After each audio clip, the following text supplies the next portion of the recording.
Finding value on the waiver wire is so important to fantasy basketball success, and I know it may seem like your waiver wire is already being combed and picked through already 4 weeks in, but that's okay. Every weekend we're going to go through the wire looking for that next potential league winner, multi-week streamer, or injury replacement that will hopefully be in our lineups all season long. As always, I'm going to recap my prior waiver wire video, hold myself accountable because I hate when people only gloat their hits and not their misses. For those of you who don't know me, I'm Chris, and I'm just trying to get better at fantasy basketball every single day. Welcome to Number 2 Sports, home to the greatest Canadian mini hoop jumper of all time.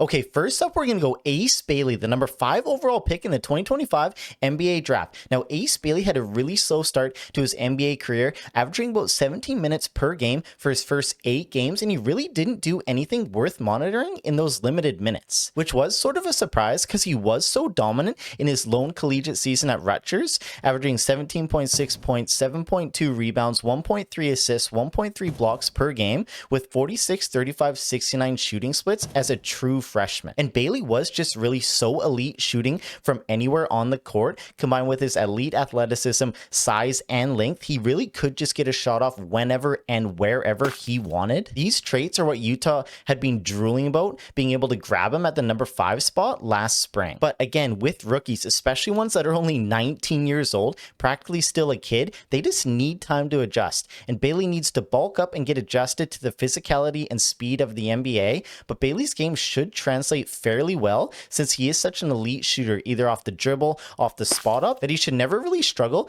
to get his shot off with semi-clean looks each night. When Walker Kessler went down with that season-ending injury, that's when we saw the uptick in Bailey's minutes, averaging 28 minutes per his last 4, cracking 32 on Thursday, seemingly passing fellow teammate Big White Kyle Filipowski in the pecking order. Bailey will be a plus in 3-pointers, points, rebounds, sprinkle in some assists, and hopefully be able to contribute in the stock departments as well. I know in college he averaged over 1 steal and 1 block per game, so he does have that ability in his bag. He just has to get more adjusted, again, get a little bit stronger, get adjusted to the speed, and I think near the second half of the season, or as he gets more comfortable, we should see that start to sprout up in his game just a little bit more than it has. And really, as long as Bailey's role becomes more secure by the day and he continues to approach closer to that 30-minute per mark night, Bailey will be extremely useful for 12-team leagues going forward, with even a bigger bump in the second half of the season as the season wears on and Utah starts doing Utah tankers type things, starts tanking for a better draft pick.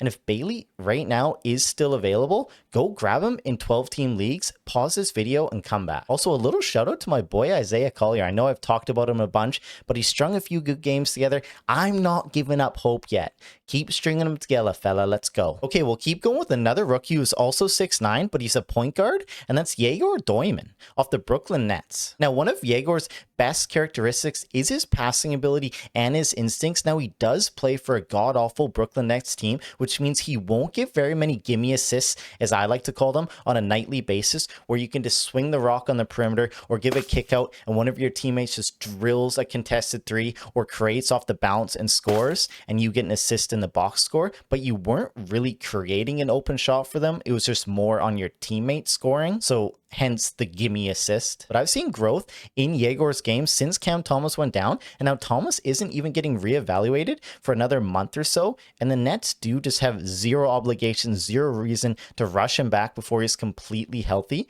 as they rush toward NBA irrelevancy. So Yegor does have a nice opportunity to kind of cement himself in that Brooklyn Nets rotation and solidify himself as their starting point guard of the future. Yegor does have a pretty streaky jumper, but boy, is it pretty. It's quick, it's compact, he has a high release point on top of a 6'9" frame. It's looking improved from college and starting to show up in the NBA games now. He will most certainly go through growing pains, but his skill set is laid out for fantasy to be a fantasy stud when he truly realizes it. Brooklyn's #1 priority should be to prioritize Yegor's development, give him every opportunity to succeed, especially as the season wears on into the second half. If Yegor becomes more confident, becomes more aggressive on the offensive end with some decent efficiency, there is a real path to rest of season relevancy for 12-team leagues as long as he's hovering around or getting close to 30 minutes per night.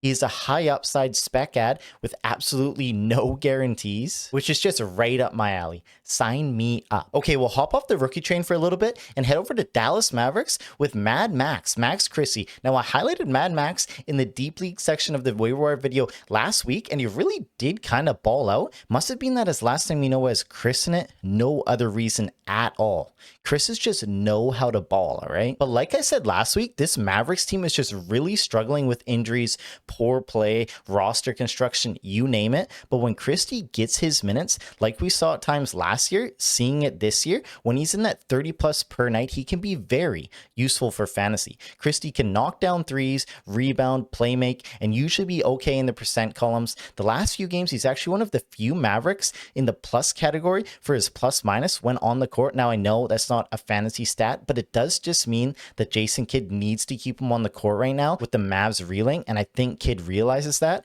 It's a nice subtle tell whether someone's minutes are due to be picked up or go down is his plus minus. It's no science by any means, but you can't just completely ignore it. Christie still is only 22 years old somehow. I always view him as way older, so there's always potential for growth and improvement. I like Christie as an ad in all 12 league teams right now until we see what this Dallas team's going to look like when they get guys back from injury, and then we can go from there. Okay, also a little side note here. I think I'm going to spend more time on the main waiver wire section, go more in depth on those players, and try and find guys that are more widely available for a vast majority of the leagues, and spend less time on like the shallow league people with like the name bars, editing, highlights, and stuff like that. Let me know what you guys think, how you want to see videos going forward. If you want to see something, if you don't care about seeing something, just let me know in the comments down below. Again, I'm just still new to this thing and I'm just trying to get better at it. So I am all ears, baby. Okay, but enough of that talking. Let's get back to making out. So up next, we have Cam Whitmore, and Cam Whitmore was one of the guys I talked about in my sleeper video preseason as a guy you could draft with your last pick in the draft because I liked the opportunity of him going from Houston to Washington. Anytime a young guy like that gets traded or gets moved to a young rebuilding team, you usually need to take notice because again, at the team in Houston, he was just buried on the depth chart. There were so many wings, so many guys ahead of him that he could never really carve out any consistent role on that team. So I thought when he went to Washington that he's going to be able to carve out a nice little piece of users for him, get some decent minutes, and really elevate his game to the next level. I just didn't think he was going to get cockblocked for minutes in Washington like what was happening to him in Houston. Now, it hasn't really played out that way at all in the early going, so I was pretty wrong about that, but I didn't again expect it to happen in game one, so we'll give a partial L so far. But the last few games though, Whitmore has averaged close to 30 minutes per night and is starting to make the most of that opportunity, shooting above 50% from the floor. He scored 19, 20, and 11 with some rebounds and steals sprinkled in the last few games. Not earth-shattering by any means, but I am intrigued by the minutes and opportunities that he's getting. Whitmore's always going to be a guy that's going to get his shots up no matter what, and I would be okay with a more of a wait and see approach. I wouldn't drop anyone of real value for him, but he's definitely got to keep an eye on, see if his minutes are going to continue to go up. If he's going to get a baseline of 25 minutes per night, he will score enough, he'll hit enough threes, and he'll have some counting stats to be a back end type of roster guy for 12 league teams all season long. So throw him on the watch list, monitor those minutes, and then we can regroup if we think this is a consistent thing going forward. Okay, we'll keep moving on with Brandon Williams from the Dallas Mavericks. Now, I think the D-Lo experiment is coming to an end. He actually did play really well tonight, which is annoying, and Williams kind of did have a stinker of a game, but in general, over the last couple of weeks, D'Lo has just looked awful, and I've never really been a fan of him whatsoever. Nico Harrison is an absolute knob and should have been fired so long ago. But anyways, back to basketball. Brandon Williams' role is pretty juiced right now with injuries, so maybe he's more of an injury replacement guy than a solid rest of season guy hold type thing. But with these guys, you need to add them now, and we can worry about their role when guys get healthy later on. Because if you wait, most likely they're going to get it snagged up, and you wouldn't even have the ability to make that decision because they're on someone else's roster. When Williams gets 25 minutes per night, he can produce very nice fantasy lines. He can score, he can rebound, he can pass, and is very active on the defensive end for steals. He's only shooting 18% from 3 this year too, which is just disgusting. Would fit right into my rec league team, but he's a career 30-ish% shooter from beyond the arc, so you should expect things to get better from deep from him. Williams is and has been making a very good impression right now. Lots of gimme assists should be available when AD gets healthy and playing alongside Cooper Flag. I have no idea how legit his role is going to be moving forward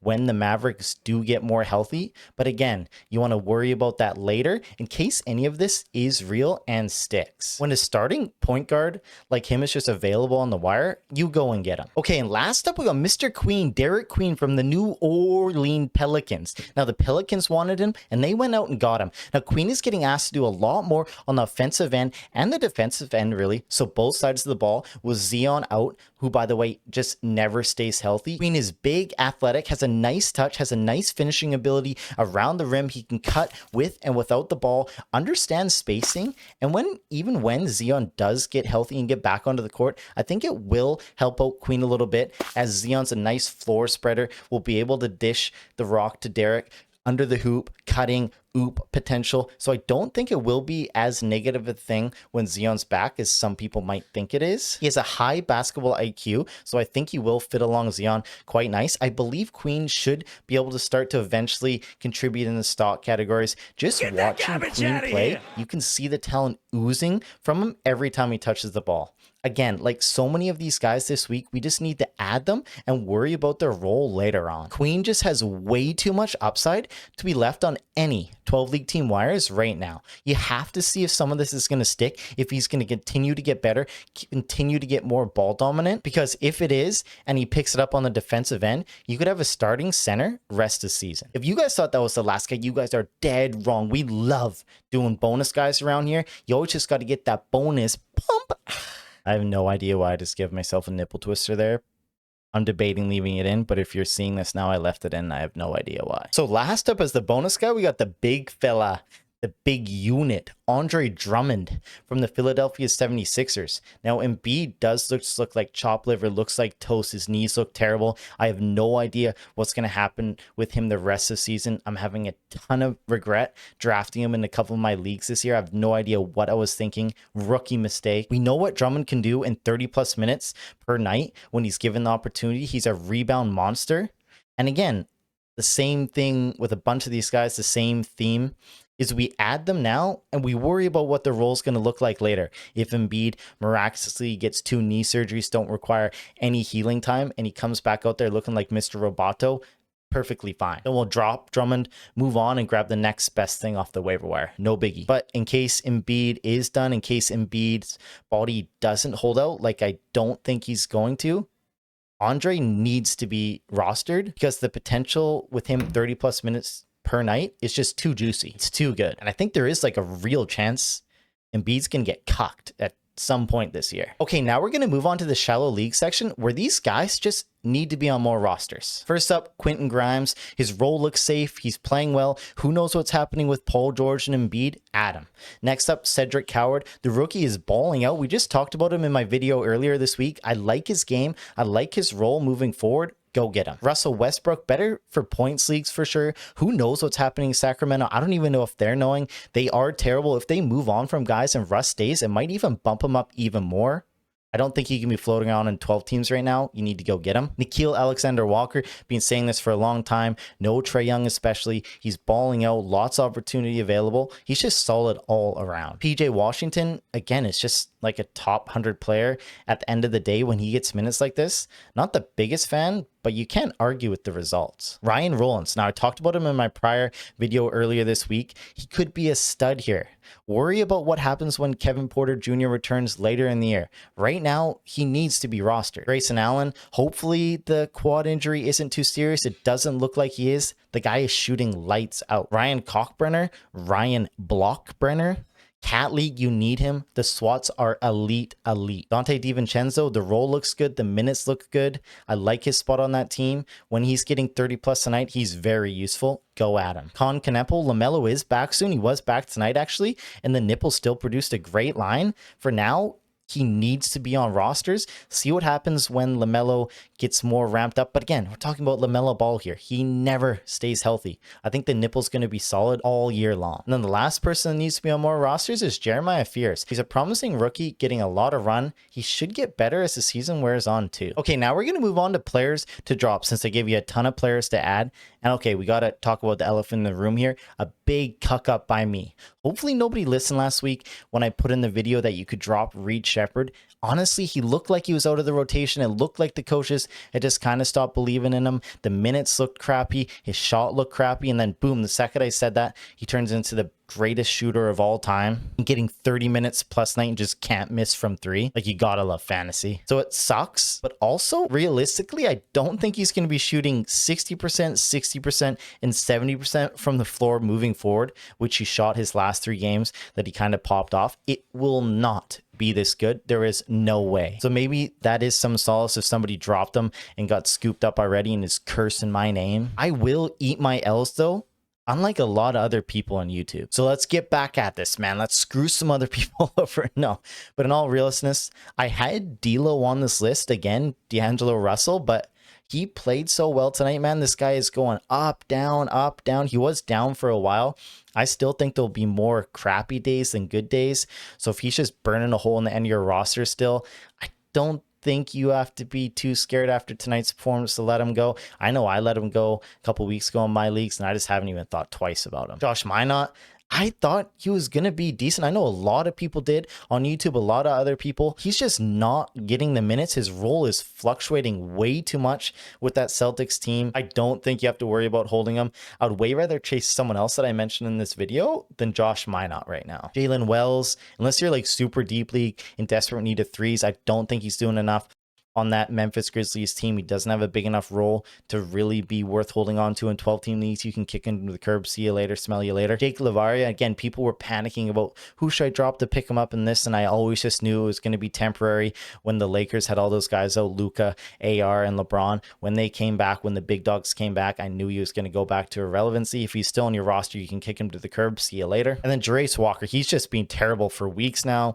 We don't need to hold him any longer. Let's move on. Okay, now it's time for the recap section. And so this is going to be from my waiver video posted last week. And again, I'm not going to spend a ton of time on these guys. We're just going to quickly go see how they did, see how they performed, see if there's a punishment justified. And even if there isn't a punishment in this video, I'm going to post one of my prior ones so you guys know that I mean business. So you want to stick around and see if I can inflict some pain to my genitalia? That sounds so to my balls, or if I'm going to crush some beers, or who knows what. So stick around if you want to see that, and make sure to always check these recaps out, because you never know, some of these guys still could be floating around on your wire and it might just entice you to pick them up. Okay, first up we had Isaiah Jackson, so let's dive into the game log, see what he gave us.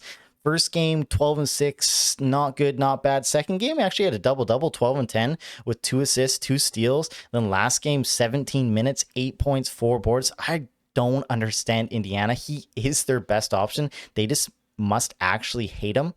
So like, I don't think you need to hold him. If he's getting low 20 minutes, it's just not going to be worth it. If he eventually starts to get closer to that 30 or high 20s, then yes, for sure, go grab him. But he's just a guy to throw on your watch list. But if you're in a deeper league, sure, he can be useful, but he's just average at best. Next up, we had Yusuf Nurkic. And man, is he a dog. I hope you grab him. If we look at his game logs, 11 rebounds, 11 points, 4 assists, 10 points, 10 rebounds, 8 assists. He almost had a triple-double, that dog. 5 steals and a block. He's shooting decent from the floor. Even hit a couple 3-pointers, which is crazy. The guy needs to be rostered with Kessler gone for the year. You can worry about in the second half if Utah's going to tank, trade him, or do whatever. But for now, he's a per-minute eater, and he's got to be on teams. And then last up, we had Noah Clowney from the Brooklyn Nets, and I totally went in a deep dive, a nerd deep dive on him. So go check out that video if you want to hear my thoughts about him. But After I posted this video, he had an absolute clunker of a game, 1 for 9, 4 points, 1 rebound, 2 assists, 2 blocks. But then his minutes got ramped back up like they're expecting to. So 35 minutes the next game, 2 threes, 18 points, 8 rebounds, 3 assists, 2 steals, 2 blocks. Absolute fat line, going 8 from 9 from the free throw too. That was gold. And he kind of followed that up, not as good in the last game with around 27 minutes. He went 6 or 6 from the line, 12 points, 2 threes, 4 rebounds, 3 assists, and a steal. Again, I like his game. I like the improvements he's making. He's getting stronger. He's getting quicker. He's getting more adjusted to the NBA. I kind of just like what he brings to the table. And I think Brooklyn's seeing that too. He's still a guy that I'm trying to add in 12-team leagues just to see if these improvements stick and he can build on them going forward. So yeah, kind of easy, no punishment call here. I know Isaiah Jackson wasn't the best, but he wasn't the worst by any means. So there's no punishment. But like I said, I'm a man of my word. I'm going to throw in a punishment from my baseball days. One of my more favorite ones, Bailey was a paid actor in this one as well. So I hope you guys enjoy it. And this is kind of what you can look forward to going forward. If I pick you over on some pick, you can expect something like this going forward. I just said forward like 50 times. Also, let me know down below for punishments in the future what you'd like to see. Maybe something different from the gonads.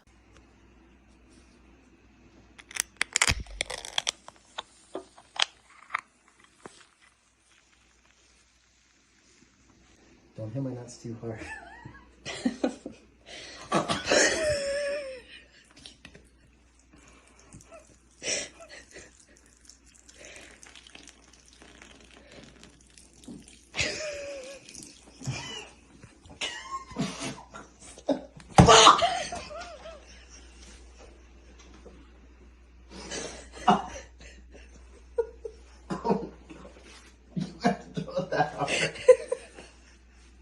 You have to throw that hard. All right, but I think that's it for this video. Enough of me rambling. Appreciate you guys being here. Appreciate you guys liking this video, subbing if you haven't, dropping a comment down below. Again, I'll try to reply to every single comment, every single video. And if I don't, I'm just a straight up liar. I hope you guys have a great rest of your weekend, week, night, day, wherever you are. And I'll see you guys real soon.